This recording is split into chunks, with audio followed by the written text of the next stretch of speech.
place à la table ronde sur conditions de travail et transition professionnelle avec 6 intervenants pour nous éclairer, et je vais les appeler un par un. Claire Marchand-Tonnel de l'ARACT Occitanie, Aurélie Ferjou du CEP Avenir Actif, Pascal Padilla de l'APEC, Julien Tognola de la DRETS, Philippe Maza de l'OPCO-EP et Karen Bloch de Transition Pro Occitanie. Voilà, vous nous rejoignez tous sur scène.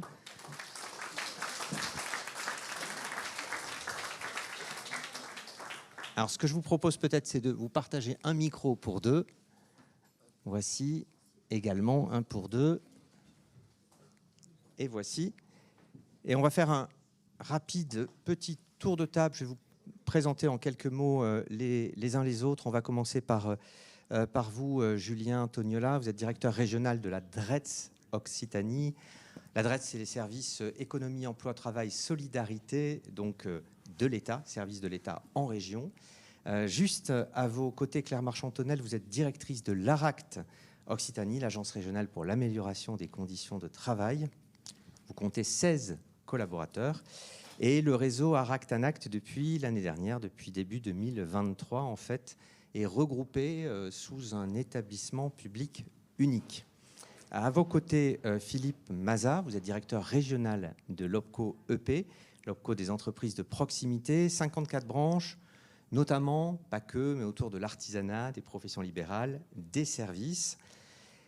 Juste à vos côtés, Aurélie Ferjou. Aurélie Ferjou, alors vous êtes directrice du CIBC Centre Occitanie. Le CIBC, c'est le Centre interinstitutionnel de bilan de compétences, et c'est le CIBC qui pilote le service Avenir Actif, mon CEP par Avenir Actif, donc le conseil en évolution professionnelle pour les salariés et pour les indépendants. 150 conseillers sur la région, dans près de 80 villes, et l'année dernière, c'est 15 000 bénéficiaires qui ont été accompagnés. À vos côtés, on poursuit le tour de table. Pascal Padilla, vous êtes responsable du centre APEC de Toulouse, qui compte 35 collaborateurs.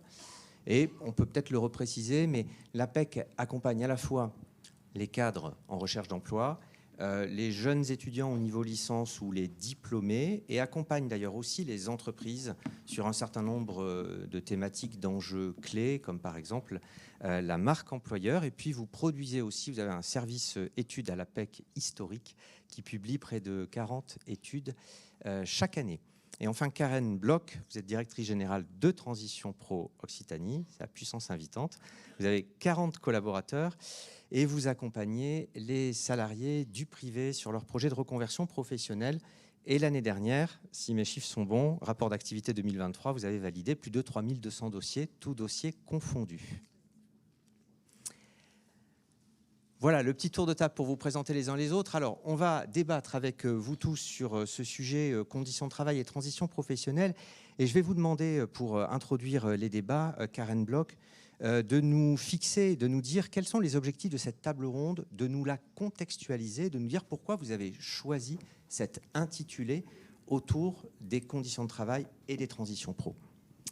Bien volontiers. Bonjour à tous.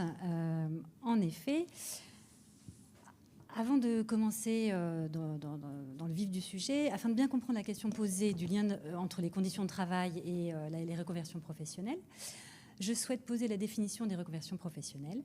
Par reconversion professionnelle, on entend, au-delà d'un changement d'emploi, un changement de métier de la part des salariés, qui peut nécessiter un accompagnement de la part des institutions publiques, également une mobilisation d'une formation certifiante, une formation professionnelle qui est certifiante ou diplômante.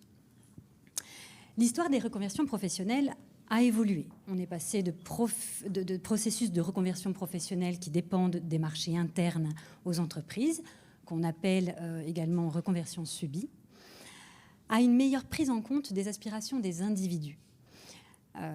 Par exemple, en 2010, déjà avait émergé une véritable alternative à la gestion subie des reconversions, encore plus d'ailleurs avec la loi de 2018, puisqu'on a vu avec la création d'un CPF, le compte personnel de formation, la possibilité pour les individus de bénéficier de formations, en tout cas d'initier des formations sans même avoir besoin de passer par un intermédiaire. Dernièrement, apparaît une nouvelle approche qui résulte beaucoup plus de contraintes économiques avec l'apparition des transitions numériques, démographiques, écologiques. Et c'est l'approche de transition professionnelle qui répondent en masse aux besoins et aux mutations économiques, qui devraient répondre en masse aux besoins et aux mutations économiques. Donc finalement, aujourd'hui, il y a bien deux approches qui sont parallèles et qui peuvent du coup paraître contradictoires. Quelle que soit l'approche retenue, la reconversion professionnelle a une longue histoire d'ancrage dans l'activité de travail. Et on le voit, par exemple, les conditions de travail amènent les salariés à initier des transitions professionnelles. Il y a à peu près, on a des chiffres qui indiquent que plus de 23% des salariés initient une reconversion professionnelle pour des raisons liées aux conditions de travail. Ça peut être lié à la rémunération, ça peut être lié à de la pression, lié également à tout ce qui est burn-out, inaptitude, etc. Donc, conditions de travail au sens large, mais on verra. Des chiffres également indiquent que c'est les conditions de travail qui amènent les salariés à initier des transitions professionnelles. On voit que 9 salariés sur 10, après avoir effectué le processus de transition professionnelle, s'estiment très satisfaits de leurs nouvelles conditions de travail. Ce qui fait que c'est vraiment le lien entre conditions de travail et transition professionnelle qui, on va le voir, c'est l'objectif de cette table ronde, va permettre de se demander dans quelle mesure ce lien entre conditions de travail et transition professionnelle va permettre de concilier deux approches qui semblent, de prime abord, un peu, voire beaucoup contradictoires. Donc voilà l'objectif de cette table ronde. Merci Karen. Alors Aurélie Ferjou, mon CEP par Avenir Actif, c'est le conseil en évolution professionnelle des salariés et des indépendants. Il y a un réseau qui couvre toute la France et il y a des études qui ont été faites au niveau de France Compétences, précisément sur les motivations des salariés qui ont recours aux prestations de mon conseil en évolution professionnelle. Qu'est-ce que ça nous dit, ces études-là, justement, sur les motivations et le lien avec les conditions de travail ? Alors déjà, ce qui est important de préciser, c'est que cette étude, elle porte sur un champ un petit peu plus large que la définition de la transition professionnelle qui a été posée à l'instant, puisque dans le cadre du conseil en évolution professionnelle, on accueille toute personne. Alors nous, Avenir Actif, on délivre ce conseil pour les salariés, les indépendants. Il y a après d'autres opérateurs, dont l'APEC, qui le délivre pour les cadres, France Travail pour les demandeurs d'emploi. Voilà.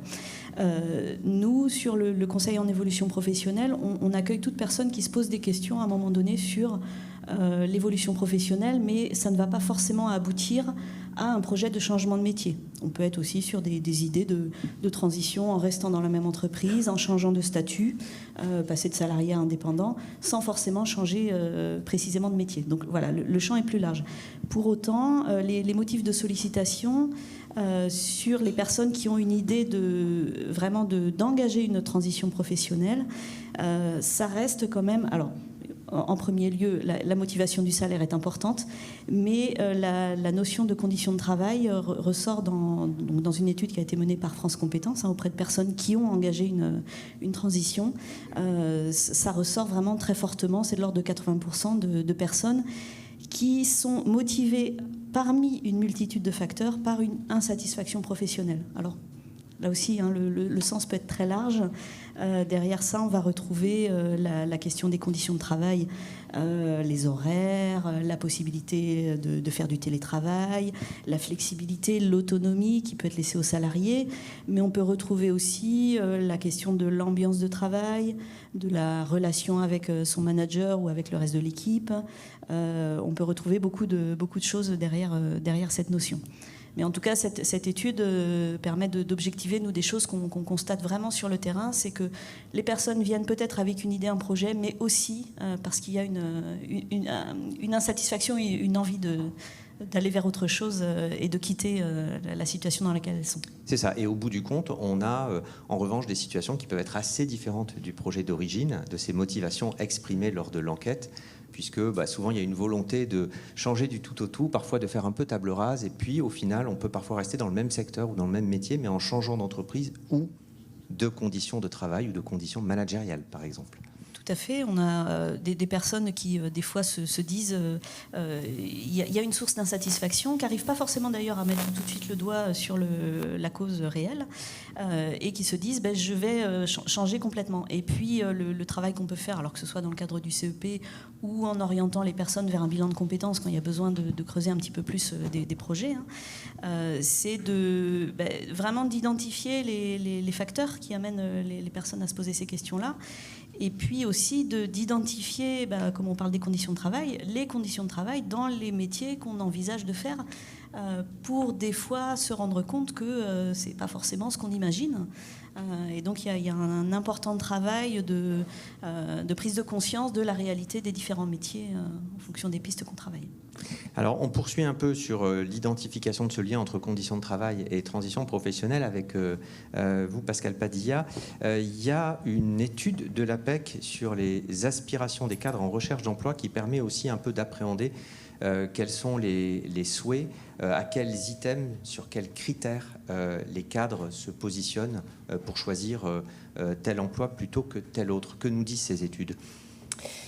Oui, alors effectivement, donc je rejoins Aurélie sur le fait qu'on accompagne nous aussi les cadres et effectivement entre le point de départ et le point d'arrivée, parfois il n'y a pas un monde, mais en tout cas il y a des différences significatives et je mets ma casquette étude pour vous donner des éléments sur le fait qu'on a analysé les liens entre qualité de vie au travail et finalement quels sont les critères qui jouent majoritairement les leviers dans ces fameux changements professionnels. Ce qui est intéressant de regarder sur les aspirations des cadres en recherche d'emploi, c'est d'abord de se poser sur, finalement, quand ils sont en poste. Alors, par rapport à ce que disait Nicolas Lagrange, on s'occupe aussi des personnes qui sont en poste, c'est-à-dire en poste, demandeurs d'emploi et jeunes diplômés. Ce qui fait majoritairement rester les cadres dans une entreprise, c'est aussi intéressant de passer de l'autre côté du miroir, c'est les missions. Pour la moitié d'entre eux, ils nous disent, je ne vais pas vous asséner les chiffres, c'est les missions, donc le sens, l'utilité. Et tout de suite après, ce qui fait rester les cadres Alors les cadres, c'est vrai qu'on est un segment, donc j'imagine que ça peut être étendu à d'autres catégories socio-professionnelles que les cadres. Donc les missions, et tout à fait juste après, ce sont les conditions de travail. Donc c'est le deuxième item qui permet que les cadres restent dans leur entreprise. Ce qui peut les faire quitter l'entreprise, c'est d'abord aller vers une meilleure rémunération et tout de suite après, c'est aller vers des meilleures conditions de travail. Donc ce qui les fait rester, c'est les conditions de travail d'une façon générale, mais très vite quand ils changent, deuxième item, c'est les conditions de travail. Et si on regarde les critères d'une recherche d'emploi sur des recherches d'emploi actives, qu'est-ce qui guide les personnes qui recherchent un emploi ? Dans 55% des cas, c'est encore une fois la rémunération. Tout de suite après, c'est l'intérêt des missions. Tout de suite après, c'est les conditions de travail. C'est-à-dire un cadre sur deux dit « moi, je vais regarder les conditions de travail de près ». Et j'ai été chercher le quatrième critère parce que c'est la localisation de l'entreprise. Et du coup, quelque part, on fait le lien avec l'équilibre perso-pro parce que la localisation, ça rentre énormément dans l'équilibre perso-pro. Dans les verbatims de ces études, les cadres, on a un verbatim qui dit le salaire c'est ce qui nous fait venir, mais la qualité de vie au travail c'est ce qui nous fait vraiment rester dans l'entreprise. Et pour aller dans votre question, sur les quatre, on a identifié 4 piliers majeurs concernant les qualités et conditions de travail identifiés par les cadres. Le premier pilier, c'est les relations de travail. Donc c'est ce qu'on appelle, on parlait tout à l'heure d'ambiance, de relations avec les collègues, de relations avec le management, ça c'est très prégnant, le dialogue social mais pas que, et la sérénité, la bienveillance dans laquelle on peut travailler. Ça c'est le premier critère de très loin, il est plébiscité par les cadres. Le deuxième critère c'est l'autonomie, donc s'organiser comme on le souhaite, ajuster les horaires, travailler plus quand il y a des périodes fortes, travailler moins quand il y a des périodes creuses. Décider de ses méthodes de travail, c'est-à-dire avoir de l'autonomie en disant j'ai un objectif, mais je vais avoir ma part, ma patte dans la mise en œuvre de ces objectifs. Troisième pilier, c'est se sentir considéré, c'est-à-dire la reconnaissance que l'on peut obtenir quand on est en fonction. Donc on peut être considéré par l'intérêt de sa mission, c'est-à-dire qu'on nous donne des missions qu'on trouve intéressantes et qui font sens pour nous. On peut se sentir considéré, reconnu parce qu'on a aussi un retour de notre management et de l'entreprise. On est aussi reconnu parce qu'on a la possibilité de donner son avis dans la façon dont on va travailler, dans la façon dont on va dérouler la stratégie. On va pouvoir apporter sa contribution un tant soit peu aux décisions. Voilà, ça c'est vraiment ce qui sort de cet item-là. Et dernier item, avoir une charge de travail raisonnable. Hein. Donc la charge de travail arrive en dernière position de ces 4 items. Bon, il y en a d'autres bien sûr. Donc on touche là l'équilibre perso-pro avec la notion de temps pour soi. Ce qui est juste important de comprendre, et j'en finirai là, tous ces piliers-là, ce sont des piliers, parfois on se dit oui, alors la qualité, il y a beaucoup d'exigences, mais en réalité ces piliers-là, ils sont plébiscités parce que les cadres considèrent que ça leur donne des meilleurs moyens de travailler avant tout, et non pas d'avoir des éléments majeurs pour eux, mais vraiment des éléments qui leur donnent des meilleures conditions de travail pour mieux atteindre leurs objectifs. Donc ça, c'est intéressant. La deuxième chose, c'est que ces piliers varient selon où on en est dans son parcours professionnel. C'est vrai que plus on va vers l'expertise, plus l'autonomie va être prégnante, plus on va être dans le milieu de sa vie, de son parcours, et parfois avec des vies de famille, plus ça va être l'organisation du travail et le temps perso-pro qui va jouer. Et ce qui est dit aussi, et j'en finis là, c'est attention aussi, ça c'est vraiment des verbatims, mais c'est ressorti de l'étude, attention aussi au bling-bling et aux cosmétiques de ces conditions de travail, à savoir, oui, parfois on a aujourd'hui, on le voit beaucoup dans les entreprises, un lieu où on va jouer au ping-pong, ou un cadre cité, on se fait masser les mains, etc. Ça c'est super, mais si le fond y est, et le fond, c'est entre autres ces 4 piliers. Ouais, merci beaucoup. Et ce qui est intéressant, Claire Marchand-Tonnel, avec l'approche conditions de travail, c'est que finalement, c'est forcément une approche systémique, parce que les conditions de travail sont quand même très très larges et englobent un nombre d'enjeux absolument incroyable. Quand on commence à tirer un fil, on en a ensuite plusieurs que l'on récupère. Montrer les interventions précédentes, effectivement, ça recouvre beaucoup de choses. Alors, pour l'Agence nationale pour l'amélioration des conditions de travail, qui s'appuie, quand elle parle de qualité de vie et conditions de travail, qui s'appuie sur l'ANI, l'accord national interprofessionnel. Enfin, il y en a eu 2. Un en 2020, il y en a eu un en 2013 tout d'abord, et ensuite un en 2020. Alors, pourquoi a-t-il fallu réécrire un accord national interprofessionnel ? Celui de 2013 disait qualité de vie au travail. Et finalement, on s'est rendu compte, comme le disait Pascal Padilla, que finalement, la question de la qualité de vie et des conditions de travail avait tendance à laisser de côté le T de travail, et que finalement, on allait sur les à côté du travail, ce que nous on appelle les à côté du travail, le baby-foot, l'offre de services annexes, les happiness managers, etc. La conciergerie, etc. Oui. Tout ça, qui évidemment, c'est un plus quand les conditions de travail sont réunies, mais en fait, ça ne vient pas se substituer aux conditions de travail. Alors, donc, les partenaires sociaux se sont remis autour de la table en 2020 et ont réécrit un accord national interprofessionnel où ils ont vraiment mis l'accent sur les conditions de travail. Et donc, pour nous, les conditions de travail, c'est 6 dimensions.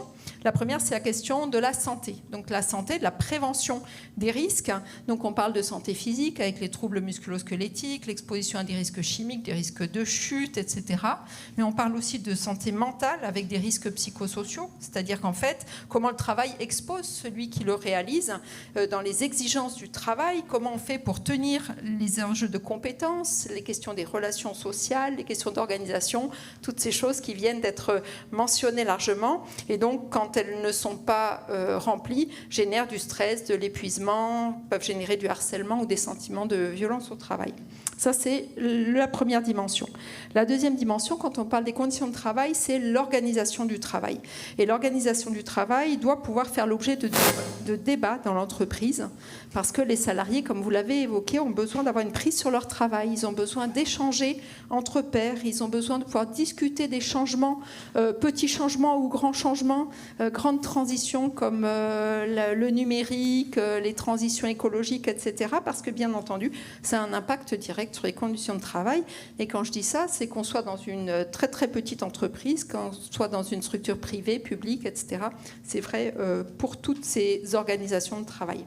La troisième dimension, c'est le sens. Ça a été mentionné aussi plusieurs fois.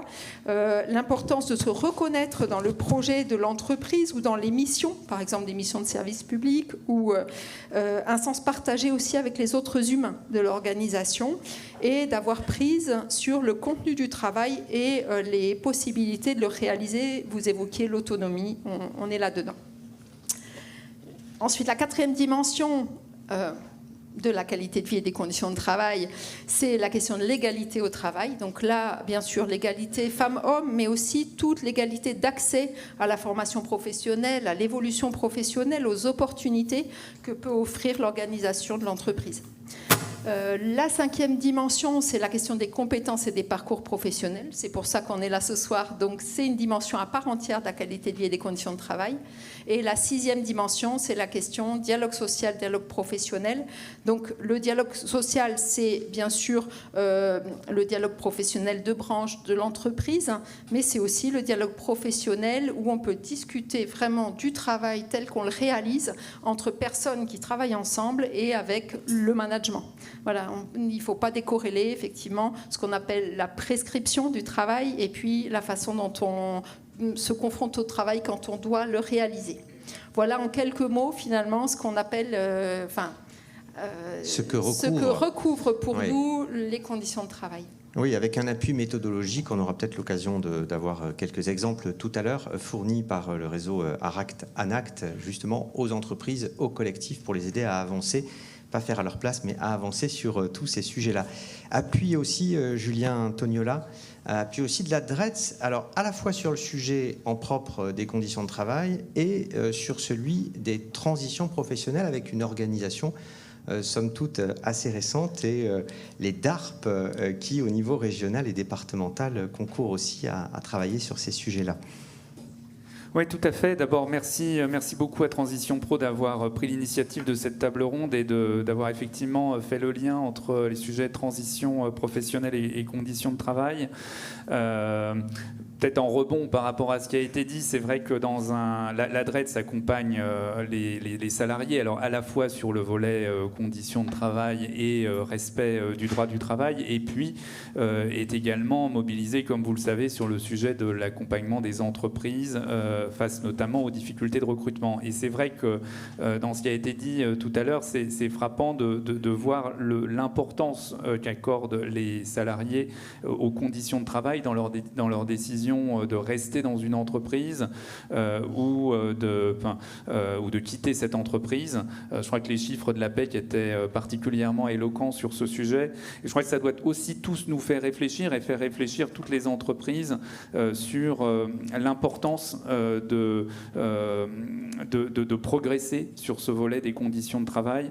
Et vous l'évoquiez, nous avons sur le territoire, dans chaque département, un délégué à l'accompagnement des reconversions professionnelles qui peut appuyer ces entreprises. Ce sont les fameux DARP que vous avez mentionnés. Je voudrais aussi insister sur un des aspects importants des conditions de travail que Claire vient d'évoquer, c'est la prévention, puisque c'est vrai qu'on a parlé depuis le début de cette table ronde des reconversions choisies, si on peut dire, mais on a encore dans un certain nombre de cas des reconversions reconversion subie. C'est la situation où les conditions de travail ne sont plus compatibles avec les conditions de santé, la situation de santé du salarié. Et dans le cas extrême, ça conduit à des déclarations d'inaptitude. On en a chaque année 13 000 en Occitanie. Donc c'est véritablement considérable. Et sur ce sujet-là, évidemment, le maître mot, c'est la prévention. Et donc nous, avec l'ensemble des partenaires sociaux, et en particulier dans le cadre du plan régional santé-travail, on s'efforce de développer cette prévention, d'agir le plus en amont possible avec l'ensemble des partenaires. Et on a notamment signé dans un certain nombre de départements depuis le début de cette année des conventions partenariales qui relient les différents acteurs de la prévention dans ce domaine, c'est-à-dire les services de santé au travail, les Cap Emploi, la GFIP, les CARSAT également, de façon à coordonner au mieux ces différents acteurs et faire en sorte qu'on n'ait plus des salariés qui se retrouvent dans des situations de reconversion subie parce que les difficultés en matière de santé n'ont pas été suffisamment anticipées. Donc ce travail de partenariat et d'agir en amont est particulièrement essentiel de notre point de vue, et il se combine à des outils de financement que je ne détaillerai pas ici, mais qui ont été renforcés ces dernières années, qui permettent notamment, à travers le FIPU, entre autres, d'accompagner des parcours de reconversion pour ces personnes qui rencontrent des véritables difficultés de santé sur leur lieu de travail. Le FIPU, peut-être, Julien Tognola Alors, c'est le fonds d'investissement dans la prévention de l'usure. Voilà, pardon. Donc, c'est un fonds qui a été mis en place par la loi de 2023 pour les salariés qui sont soumis à un risque ergonomique, notamment, qui doivent manipuler des charges lourdes ou qui ont des postures pénibles, et qui permet d'accompagner à la fois des adaptations du poste de travail, donc dans un cadre organisé par l'assurance maladie, et qui permet aussi de soutenir des parcours de reconversion professionnelle pour les salariés qui sont directement concernés. Comme on a beaucoup de sigles dans l'emploi et la formation vous professionnelle, vous voyez que moi aussi j'ai du mal. Je me permets à chaque fois de vous faire préciser. Je le précise pour ceux qui sont connectés à distance et qui nous ont posté quelques commentaires au départ sur les petits soucis de connexion ou de son. Vous pouvez bien sûr aussi poster vos contributions ou vos questions si vous en avez. Je m'efforcerai de les relayer à nos intervenants. Alors, on a vu comment les conditions de travail, les mauvaises conditions, pouvaient générer des transitions professionnelles. Inversement, les transitions professionnelles peuvent aussi contribuer à l'amélioration des conditions de travail, d'autant qu'il y a une montée en puissance quand même très forte de ces transitions professionnelles. La durée de vie moyenne dans le poste a tendance aujourd'hui à fortement diminuer, les trajectoires sont moins linéaires. Philippe Mazat, les OPCO accompagnent les évolutions professionnelles.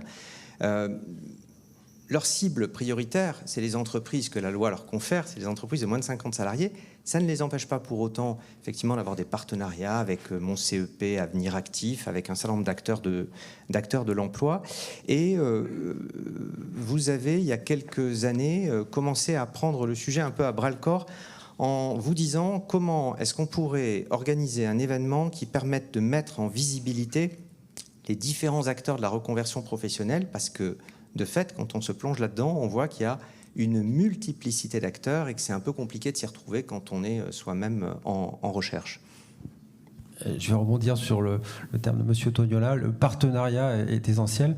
En tant qu'OPCO, on n'est pas forcément un spécialiste des conditions de travail. Ils sont autour de moi, les spécialistes des conditions de travail. Par contre, effectivement, en 2021, on est en sortie de Covid. Et avec les équipes d'ATPro qui sont présentes, on a eu l'idée, effectivement, de créer Clé d'avenir, le forum de la reconversion professionnelle. Il y en a certains qui sont dans la salle. L'idée, c'était quoi ? C'est pendant la période Covid, effectivement, on a eu des tas de salariés qui se sont interrogés. Le fait de rester chez soi, ça a laissé le temps de se poser des questions. Par contre, où trouver les sujets de formation, où trouver les financements, qui m'accompagnait sur le sujet, quelles sont les entreprises et les branches qui recrutent sur mon territoire. Tous ces sujets-là restaient assez complexes pour la plupart des salariés. Donc l'idée qu'on a eue avec ATPro à l'époque, c'est de mettre sur un même lieu et un même temps l'ensemble des acteurs qui peuvent répondre justement à ces salariés et demandeurs d'emploi à l'époque sur le sujet de la reconversion professionnelle. Donc les partenaires qui sont ici étaient présents et bien d'autres, puisqu'on était 24 présents à la Cité, à Toulouse, 24 partenaires. Et sur la journée, on a reçu 1200 personnes, voilà, qui ont pu faire le tour de l'ensemble des partenaires et avoir leurs réponses en termes de comment financer ma formation, quel type de formation, où se trouvent les organismes de formation, qui contacter, quelles sont les branches professionnelles qui recrutent. On avait, ils sont en partie présents dans la salle, quelques acteurs économiques qui étaient là et qui ont présenté des secteurs d'activité qui recrutent. Voilà, et donc les salariés ont pu découvrir ces métiers qui étaient en tension à l'époque. Donc pour nous en tant qu'OPCO, pour le coup, c'était pas totalement innocent parce qu'on a évidemment des entreprises qui aujourd'hui sont en tension de main-d'œuvre, n'arrivent pas à recruter. Donc aller capter des salariés qui avaient à l'idée de se reconvertir et évidemment dans nos secteurs d'activité, ça pouvait être un sujet intéressant. Mais en tout cas, le maître mot, effectivement, c'est le partenariat. Seul, on n'aurait pas pu faire grand-chose. Une prochaine échéance qui est prévue, juin 2025, vous commencez à y travailler avec pas mal de partenaires, dont France Travail, sur un format qui sera un petit peu différent. Expliquez-nous.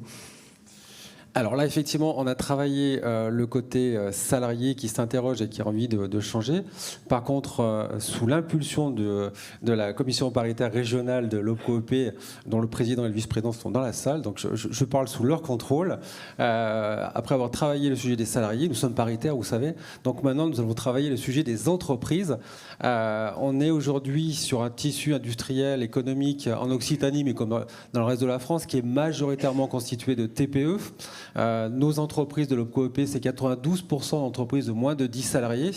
Donc très clairement, le sujet de l'attractivité, le sujet du recruter, le sujet de comment j'intègre un nouveau collaborateur, comment je fidélise mes salariés. Aujourd'hui, c'est des sujets pour ces entreprises de petite taille qu'il est important de traiter. Et donc, vous êtes tous invités le 3 juin prochain dans les locaux de France Travail à Montpellier. Donc, on fera le même forum sur un même lieu et en même temps. Les entreprises, pour le coup, pour avoir les réponses qui les intéressent sur ces 4 sujets.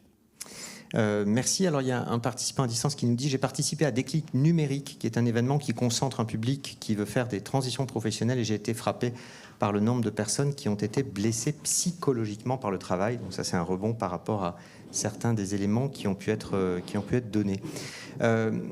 Il y a en fait 2 logiques quand on parle de transition professionnelle qui peuvent parfois s'affronter. C'est la logique des aspirations individuelles des salariés et puis des mutations, des transitions écologiques, démographiques, numériques, etc., des mutations économiques. On ne peut pas forcer un salarié à choisir telle ou telle voie. En revanche, il y a des secteurs plus ou moins porteurs. C'est un des axes, Julien Tognola, de la DREETS en lien avec les DARP, à la fois d'avoir parfois des logiques sectorielles, mais surtout de descendre assez bas au niveau local, même infradépartemental, au niveau des bassins d'emploi, pour essayer de réunir les acteurs et de mettre peut-être davantage en lumière pour les candidats quels sont les secteurs qui ont des opportunités d'emploi, expliquer les métiers, donner à voir. Oui, tout à fait. Effectivement, notre objectif à tous, c'est d'arriver à faire se rencontrer finalement les aspirations des personnes qui souhaitent se reconvertir et les besoins des entreprises. Je pense que personne ne souhaite se reconvertir dans un secteur qui ne recrute pas ou elle aura du mal à trouver du travail. Et donc notre responsabilité à tous, et je pense que l'exemple de Philippe le montre bien, c'est de donner cette information, c'est de faire la transparence en fait sur les besoins de recrutement des entreprises, de façon à ce que les personnes qui sont en besoin de reconversion ou en souhait de reconversion puissent disposer de l'information et faire un choix éclairé sur la filière dans laquelle elles souhaitent se diriger. Mais vous avez raison, c'est un travail qu'on peut faire au niveau régional, mais qui est réellement pertinent au niveau départemental ou au niveau local, et il faut vraiment qu'on ait cette cette analyse des besoins de recrutement au plus près du terrain. Et donc c'est ce qu'on essaye de faire alors avec les DARP dont on parlait tout à l'heure. C'est aussi tout l'esprit de la loi pour le plein emploi. Vous savez qu'on a adopté en décembre 2023 qui réforme l'accompagnement des demandeurs d'emploi et qui met en place le nouvel opérateur France Travail. Mais au-delà de tout ça, la philosophie de cette loi, c'est de dire que le pilotage des politiques de l'emploi doit se faire au plus près du terrain. On a eu tendance dans le passé à avoir un pilotage très vertical, très descendant, mais en réalité, la rencontre des besoins et des souhaits des personnes en reconversion, par exemple, c'est quelque chose qui se fait nécessairement sur le terrain. Donc, allez-y, pardon. Un petit problème de micro, je vais vous emprunter. Non, ça y est, ça revient.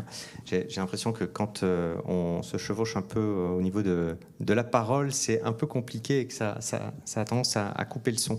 Un des participants nous dit, peut-on affirmer que les reconversions professionnelles s'orientent majoritairement vers le secteur tertiaire? Et si oui, quelles en sont les raisons principales? Les conditions de travail dans l'industrie, demande ce participant. Est-ce que l'un de vous va apporter des éléments de réponse sur cette interrogation autour du secteur tertiaire qui concentrerait majoritairement les souhaits de reconversion des salariés? Je ne sais pas si Karen souhaite... Alors, sur l'industrie, moi, j'ai pas forcément la réponse. Nous, les chiffres qu'on a, c'est que les personnes qui passent par Transition Pro se reconvertissent essentiellement vers le secteur de la santé. Il y avait également le secteur du BTP qui apparaissait. En tout cas, ce sont des chiffres 2023. Et c'est transport routier aussi. Transport routier, et c'est national. C'est un observatoire national, pas uniquement régional. Donc, secteur tertiaire, on fait un peu partie, mais ne faisait pas figure de favori. Karen Bloch, on parlait d'aspiration individuelle et de mutation économique. Il y a certains dispositifs qui, somme toute, sont assez récents, qui sont un peu à la croisée justement de ces deux injonctions. Quels sont ces dispositifs? Comment les portez-vous? Et comment Transition Pro intègre les enjeux territoriaux, les enjeux régionaux dans son examen des dossiers lorsqu'il a des dossiers de demande de reconversion? Donc les deux nouveaux dispositifs portés par Transition Pro, alors c'est vraiment récent, ça date de cet été, un peu avant l'été 2024. On a un dispositif qui dépend du FIPU, dont a parlé M. Tognola tout à l'heure. Le fonds de... Le FIPU, nous... Voilà, maintenant on sait ce que c'est, tout à fait, merci Pascal. Ce fonds permet en fait, est basé sur des problématiques ergonomiques. Donc l'idée c'est d'accompagner. En fait, il est apparu ce fonds surtout avec le constat qu'environ 37% de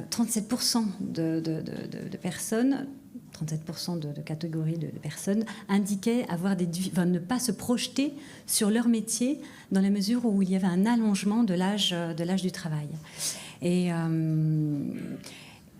donc ce dispositif permet, notamment pour certaines catégories d'emplois, où il y a des problématiques ergonomiques, alors de manutention, port de charge, on les a citées tout à l'heure, il y a 3 catégories, à ces personnes de bénéficier d'une reconversion professionnelle, sachant qu'il y a tant les frais pédagogiques qui sont pris en charge qu'une partie de la rémunération, voire la totalité de la rémunération dans une majorité des cas.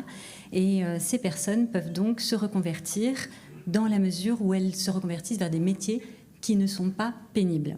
Donc ça, c'est un tout nouveau dispositif. Il y en a un autre également. Et là, on s'aperçoit qu'il est très demandé d'ores et déjà.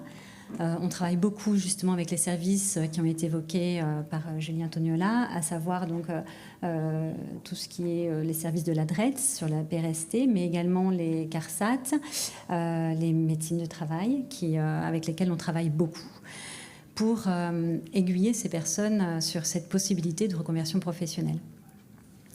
Et depuis cet été, on a déjà financé plus de 66 parcours de reconversion rien qu'avec ce dispositif. On a également un autre dispositif, donc c'est le deuxième, le second même, parce qu'il y a ces deux dispositifs, qui est le PUR. Alors, encore une fois, le dispositif prévention, usure, reconversion, qui permet aux salariés, toujours du secteur privé, qui ont été exposés ou qui sont exposés encore à plusieurs facteurs de risque professionnel et surtout là, qui possèdent un compte professionnel de prévention, le fameux C2P. Dans la mesure et à partir du moment où ils disposent de ce compte, ils peuvent mobiliser leurs points C2P dans le but de financer des actions qui vont mener à une fameuse reconversion professionnelle. Et ils peuvent bénéficier soit d'une formation certifiante, soit d'un bilan de compétences, ou voire d'une validation des acquis de l'expérience. Et là, depuis juillet, donc c'est un peu moins connu, parce que c'est cette spécificité et cette contrainte quand même d'être titulaire du compte C2P, mais on a déjà financé 8 dossiers depuis juillet 2024. Voilà ce que je peux en dire. Et s'agissant de votre deuxième question, qui indiquait en effet, enfin en tout cas qui mettait en exergue le fait que sur le terrain, il était possible de faire en sorte de prendre en compte ces réalités économiques.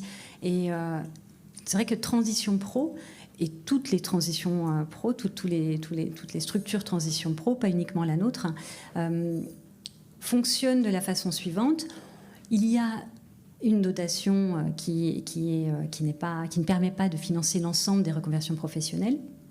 Donc, a été mis en place un système de points et de priorités. Le système de points, s'il y a 20 points, il y a 10 points qui sont dites priorités nationales et 10 points qui sont des priorités régionales. Sur les priorités nationales, on ne peut pas y toucher. Ça concerne essentiellement des catégories, les publics cibles. Ça concerne également les projets de formation, des priorités qui sont relatives aux projets de formation et au public. Le plus grand nombre de points sur ces priorités nationales, les 5 points, ce sont des projets de salariés parmi les moins qualifiés, à savoir les ouvriers, employés de niveau 3 et infra du cadre national des certifications professionnelles. S'agissant des priorités régionales, là, du coup, nous aussi, nous sommes paritaires, donc notre commission paritaire interprofessionnelle peut accorder des points, un certain nombre de points, 3 points très exactement, sur certains secteurs dits porteurs ou en tension sur le territoire de l'Occitanie. Et là, on y fait extrêmement attention, c'est vrai qu'on y prête attention, et chaque année, on fait travailler. La prochaine échéance, c'est demain. Pas plus tard que demain. Chaque année, nos paritaires travaillent pour identifier quels sont les secteurs porteurs et les secteurs en tension sur le territoire de l'Occitanie. Et c'est donc 3 points qui seront associés. Et si un projet est identifié et permet d'aller vers, en tout cas, s'il y a un souhait de reconversion professionnelle vers ces secteurs porteurs, la personne pourra bénéficier de 3 points. Par ailleurs, et j'en termine juste par là, indépendamment de ces points de priorité, notre commission paritaire qui se penche sur les dossiers, donc la commission chaque mois qui se penche sur les dossiers, fait également attention, comme le relevait M. Tognola tout à l'heure, à ce que le souhait individuel de la personne, l'aspiration individuelle, puisse rencontrer un emploi. C'est vrai que c'est important de mettre en valeur et d'avoir des aspirations individuelles. C'est aussi important que la personne puisse arriver en emploi et qu'il y ait une véritable concrétisation de son projet. Voilà, donc une réelle implication, en tout cas une réelle volonté de prendre en considération tant l'aspiration individuelle et évidemment les besoins sur le territoire de l'emploi et des mutations. Merci. Merci beaucoup pour ces précisions et merci aux contributeurs sur le fil qui nous détaillent les acronymes. Fonds d'investissement pour la prévention de l'usure professionnelle FIPU, le PUR, prévention usure reconversion, qui nous ont posté les liens vers ces dispositifs. Donc voilà, merci beaucoup. Il y avait une question dans la salle. Madame, bonsoir. Si, allez-y. Ainsi.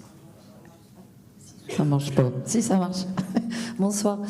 Oui, est-ce qu'éventuellement vous pourriez donner un exemple concret d'accompagnement que vous avez pu faire? Alors, d'accompagnement des bénéfices, des salariés Alors sur l'accompagnement, nous, on est vraiment financeurs. Donc l'accompagnement, on renvoie et on renvoie systématiquement, quand la personne doit travailler son projet professionnel de reconversion, vers les CEP. Le conseil en évolution professionnelle. Et Avenir Actif notamment, mais il y en a d'autres. Il y a Cap Emploi, il y a la GFIP, il y a Cap Emploi selon pas la GFIP d'ailleurs, mais Cap Emploi. Et il y a Mission Locale, merci. Voilà, 5 opérateurs. Et on aura l'occasion, madame, en fait, je pense que ça répondra en partie à votre question, lors de la séquence tout à l'heure des trophées de la reconversion. Il y aura finalement des récits aussi qui permettront d'évoquer l'accompagnement dont ont bénéficié les bénéficiaires, les candidats à la reconversion auprès d'un certain nombre d'organismes, dont justement le conseil en évolution professionnelle. Aurélie Ferjou, pour boucler un peu notre discussion autour de aspiration individuelle versus mutation économique, vous êtes en plein dedans parce que vous avez un certain nombre de salariés ou d'indépendants qui viennent vous voir avec souvent... parfois des projets très précis, parfois beaucoup plus larges.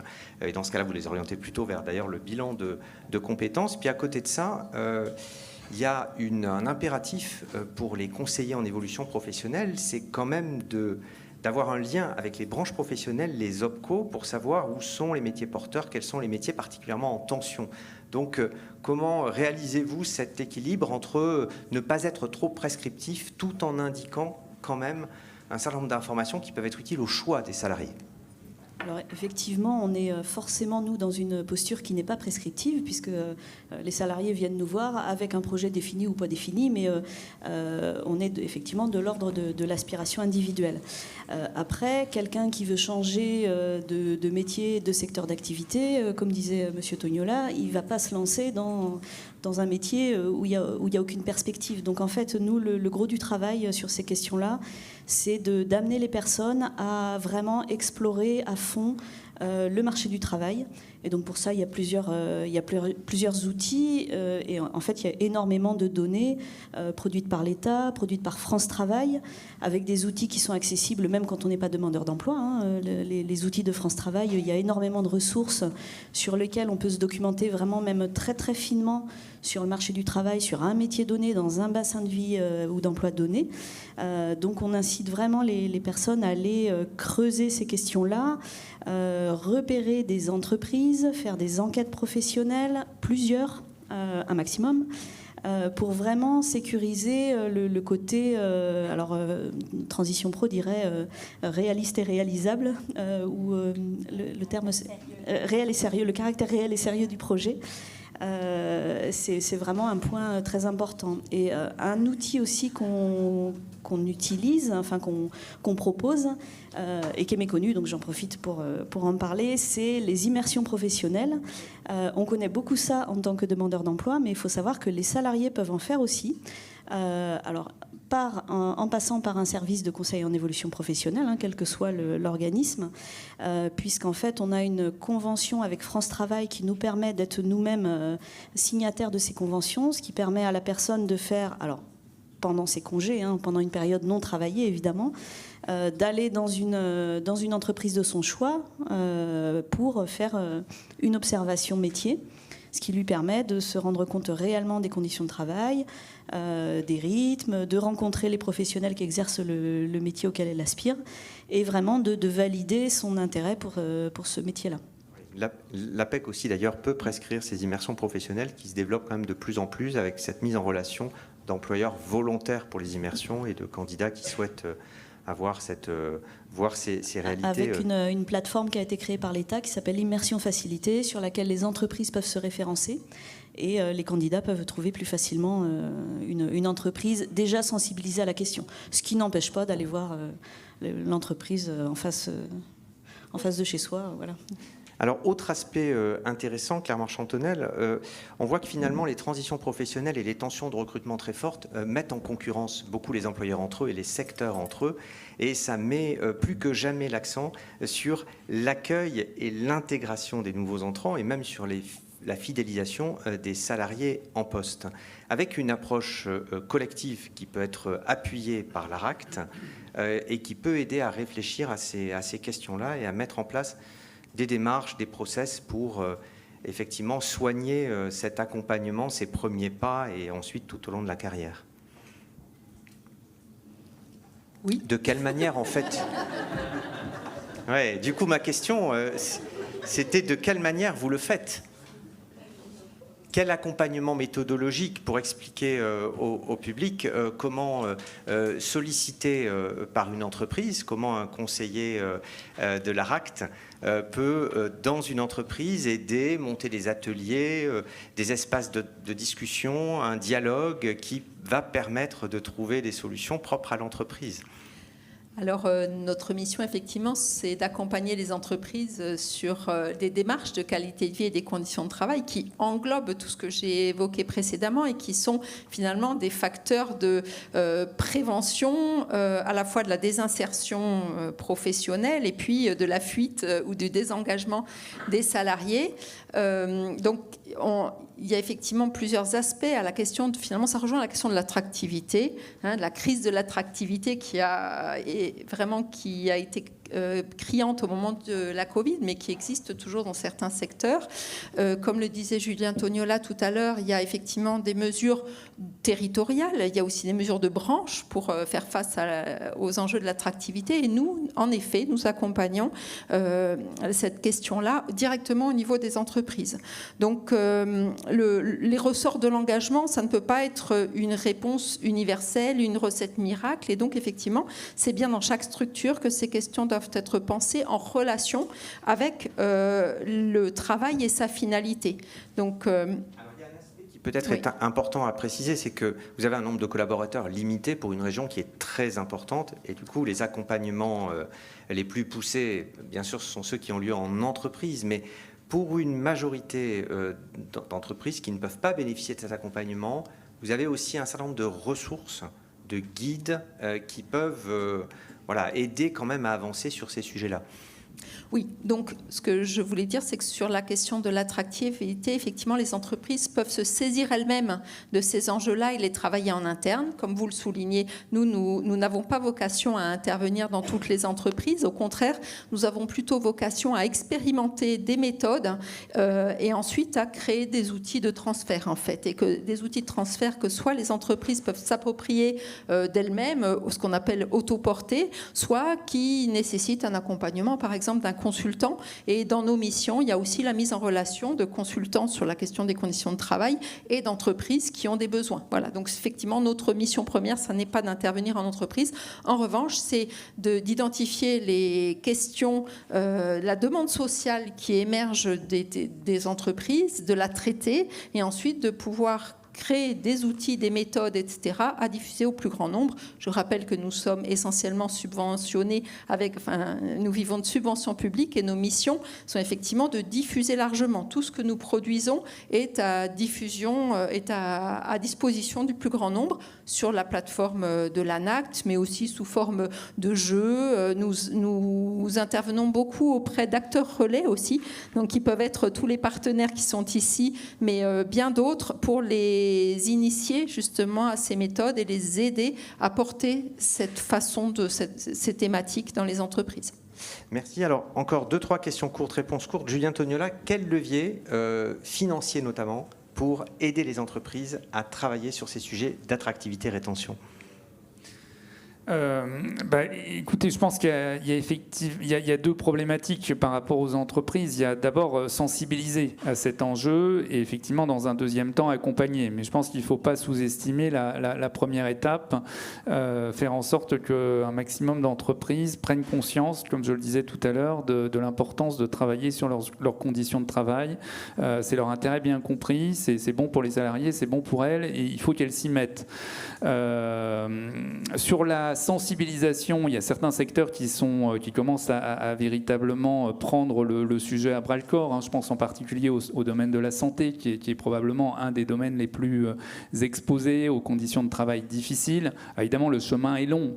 C'est pas, il reste un certain nombre de situations compliquées, mais d'ores et déjà, les acteurs de la santé ont pris conscience que c'était un des leviers importants pour améliorer leur attractivité. Nous, ce qu'on veut faire, c'est développer cette sensibilisation dans les autres secteurs, et on a notamment avec l'ARACT un certain nombre de projets pilotes dans certains secteurs comme l'agroalimentaire, les transports, qu'on finance avec le Fonds d'amélioration des conditions de travail, et qui doivent ensuite nous permettre d'essaimer. Donc en fait, on fait des preuves de concept dans des entreprises volontaires, et sur la base de ces preuves de concept, ensuite on pourra plus efficacement parler aux autres entreprises du même secteur en leur montrant que ça marche, ça vaut le coup d'investir dans les conditions de travail.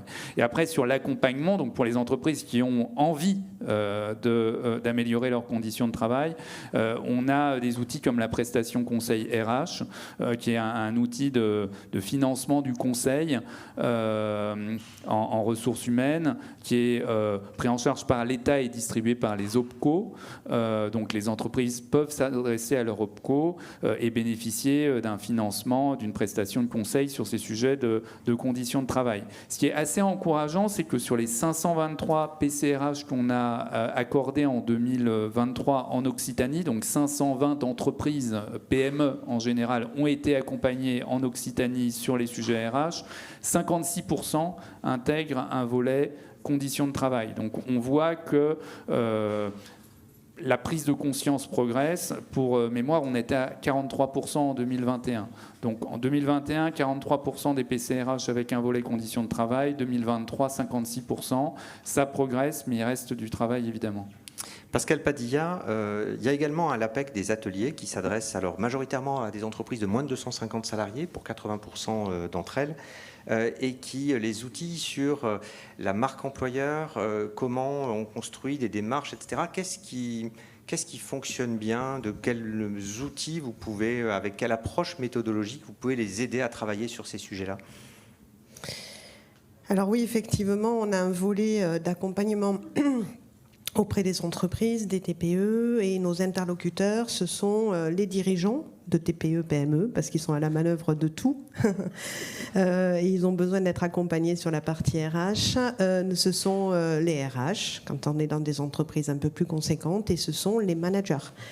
Parce que ce sont eux les courroies de transmission vraiment au quotidien concernant les bonnes pratiques et le relais d'être attractif ou pas.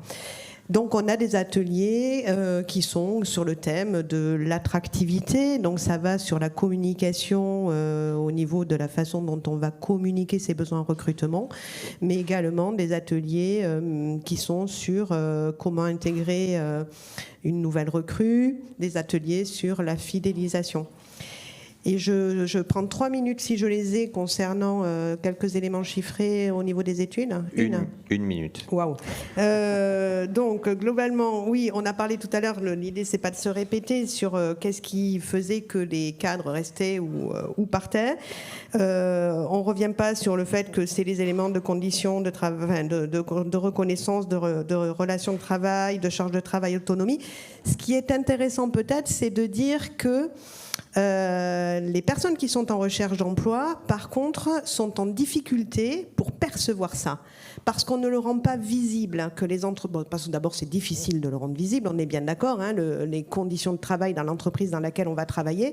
Mais il y a vraiment un manque de visibilité. Les cadres disent, disent, on n'a pas de visibilité sur finalement tout ce qui nous intéresse au niveau de la QVCT. Est-ce que le style de management, l'équipe elle-même, les valeurs, la culture de l'entreprise.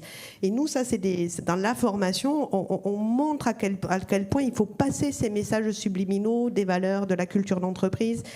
Comment on s'organise, comment mon travail va être organisé, comment je vais, le télétravail, on n'en parle pas, adapter ses horaires, comment je vais prendre des décisions. Comment se fera la promotion dans l'entreprise, comment seront diversifiées mes missions, comment je serai évaluée. Ça c'est des choses impalpables, difficilement palpables, ça va jusque. Donc ça n'est pas dit dans les process, ça n'est pas vraiment mis en évidence dans les coms. Certes, c'est difficile à faire, mais l'idée c'est de tendre vers ça. Ça veut dire aussi qu'on ne forme pas assez, qu'on ne sensibilise pas assez nos courroies de transmission qui sont les RH et qui sont les managers. Et même dans les entretiens de recrutement, les cadres disent on n'en parle pas. Et souvent, quand on en parle, c'est à notre initiative, avec l'ambiguïté, d'aller sur ces sujets en process de recrutement. Donc il y a vraiment le fait que les conditions de travail, il faut qu'on travaille à les incarner au plus bas, au plus près, pour qu'on ait vraiment cette sensibilisation sur l'attractivité, la fidélisation. En tout cas, c'est ce à quoi servent nos petits ateliers. Merci beaucoup pour ces précisions, Pascal Padilla. Deux dernières petites clés d'entrée. Philippe Mazat, il y a un élément qu'on n'a pas encore évoqué, c'est que pour favoriser les reconversions professionnelles, il faudrait aller vers plus d'identification de compétences qui seraient transférables. On parle beaucoup des soft skills, il y a un groupe de travail à l'AFNOR en ce moment sur ces compétences-là, mais au-delà de ça, au-delà des certificats qui sont inscrits au répertoire, il y a aussi une logique d'attestation, d'identifier des compétences qui peuvent se retrouver dans plusieurs métiers. Il y a une initiative assez atypique et intéressante dans 4 branches du périmètre de l'OPCO EP, où vous avez travaillé en particulier sur ces compétences-là, sur un métier dans chacune des 4 branches. Expliquez-nous. Alors, on le travaille actuellement, hein. Donc le projet a été lancé en 2023 sous l'impulsion de la DRETS, donc c'est un EDEC. Le sujet, c'est quoi aujourd'hui? C'est qu'on est en pénurie de main-d'œuvre pour la plupart des entreprises. Alors, on parle beaucoup de la transition numérique avec son impact, intelligence artificielle. On parle beaucoup de transition écologique et énergétique. Là, on est dans une transition démographique avec des classes d'âge qui se réduisent et un impact très clair sur des incapacités de certaines entreprises à trouver les compétences qui vont bien. Donc aujourd'hui, le sujet, c'est quoi? C'est d'accompagner des dirigeants d'entreprise. Alors les grandes entreprises sont déjà sur le sujet depuis très longtemps. Airbus travaille le sujet depuis très très longtemps. En revanche, quand on regarde sur le tissu industriel que l'on connaît, donc les moins de 10 salariés, les chefs d'entreprise ne sont pas sur ces sujets-là. Comment je vais recruter autrement? Comment je vais aller chercher justement ces fameuses compétences transverses, ces soft skills? Donc effectivement, on a cartographié sur 4 métiers ces fameuses compétences transverses qui sont indispensables à l'exercice d'un métier. Et en présentant cette méthode aux dirigeants d'entreprise, eh bien, ça va leur permettre d'élargir leur sourcing. Là où ils avaient que quelques candidats quand ils étaient uniquement sur le métier, en allant chercher ces compétences transverses, ils élargissent du coup leur potentiel de recrutement. Donc, ce n'est pas aller chercher le mouton à 5 pattes, parce qu'il n'existe pas. En revanche, on a des gens qui ont ces compétences transverses, et avec l'ensemble des dispositifs de financement de la formation que l'on a autour de la table et ailleurs. Je pense à France Travail, je pense évidemment aux OPCO avec la PROA et le contrat de professionnalisation. La DRETS a ses propres outils, la région a ses outils, AT-Pro c'est son métier. On a la possibilité de financer la formation pour des gens qui auraient ces compétences transverses et qu'on va faire évoluer vers justement le métier. Donc c'est des choses qu'on expérimente aujourd'hui. Il y a des premières expériences qui ont donné des résultats assez positifs. Là, on avait 7 candidats qui se présentaient. On en a une centaine qui s'est présentée. Oui. Et ça peut permettre demain d'identifier des compétences qui seront peut-être moins facilement obsolètes que des compétences techniques dont on dit aujourd'hui que la durée de vie c'est 2 ans en moyenne, alors que ces compétences-là, a priori, se périment de manière moins évidente. J'ai les chiffres de l'APEC, mais en 2022, et a priori 85% des cadres sont prêts à recruter uniquement sur les compétences transverses, plutôt que sur les compétences métiers qui effectivement deviennent très vite obsolètes. Donc c'est les statistiques APEC, voilà, donc je me permets de les citer. Bonne source. Karen Bloch, peut-être en conclusion, il y a aujourd'hui ce sujet des passerelles métiers, des passerelles secteurs. Il est de plus en plus évoqué par les OPCO, par les observatoires, par les différents acteurs, par France Travail qui planche sur le ROM 4.0 pour essayer de faciliter ces transitions-là, par France Compétences aussi, même si le sujet est un peu en plan, avec des fiches RNCP, donc de certification qui normalement doivent indiquer des correspondances. Bon, là on est à 30%. 30% de fiches comportent des correspondances, ce qui n'est pas encore beaucoup, mais ce qui permettrait demain, c'est un enjeu énorme, de faciliter beaucoup le travail de tous ceux qui œuvrent à ces transitions professionnelles. Alors, en effet, bon, ça c'est indépendamment de Transition Pro, hein, puisque c'est pas nous, on ne fait pas ce travail-là. Et justement, pour le coup, on le déplore un peu. Là, comme vous le disiez, c'est très long. Il y a plus de 5000 certifications enregistrées, mais on n'a pas et on manque encore de visibilité. C'est le travail des branches. en grande partie. France Compétences est censé aussi œuvrer en ce sens. On le déplore parce que justement, comme le disait Philippe Mazat, ça permettrait à toutes les personnes et à tous les acteurs qui accompagnent ces bénéficiaires, en tout cas ces salariés qui veulent se reconvertir, à identifier des compétences transversales, d'une part, et ça permettrait à tous ces secteurs, ceux qui décrutent, alors il y a eu l'hôtellerie-restauration, alors ils recrutent aujourd'hui, mais à un moment donné, tout le monde voulait en partir, donc c'est plutôt des mouvements de masse pour accompagner ces mutations économiques et accompagner ces passerelles, accompagner ces mouvements potentiellement de balancier. Et ça permettrait des reconversions professionnelles qui pourraient du coup tant concilier ce qui semble inconciliable parfois, c'est-à-dire ces aspirations individuelles, et faire se rencontrer des réels besoins sur le territoire, mais de façon beaucoup plus massive, de façon beaucoup plus importante. Et donc, voilà, on a la même approche. Alors nous, on n'a pas fait cet EDEC, Philippe Mazat a initié ça déjà en 2023, mais je sais qu'il y a des AT Pro, notamment AT Pro ARA, qui a travaillé en partenariat avec France Compétences sur le ROM 4.0, sur des outils communs, pour permettre justement à ces salariés d'identifier des métiers, les métiers secteurs porteurs vers lesquels ils souhaitent aller, et d'immédiatement travailler et de voir quelles sont leurs compétences transférables avec les métiers et les compétences transférables de ces métiers. Merci beaucoup pour ces précisions. Il y a un certain nombre de questions qui ont été posées sur le fil de discussion qui vous seront relayées. C'est ce que les organisateurs ont écrit sur le fil plus tard. Pas mal de questions, pas mal de précisions, de sites, de ressources, d'outils qui ont été postés et qui vous seront donnés par la suite. On a encore beaucoup de questions qu'on n'a pas eu le temps de prendre, mais peut-être que Transition Pro aura l'occasion de regarder ces questions-là puis de les adresser aux interlocuteurs concernés pour apporter éventuellement des éléments de réponse complémentaires. Merci en attendant à tous les 6 pour vos éclairages et vos expertises. Merci beaucoup.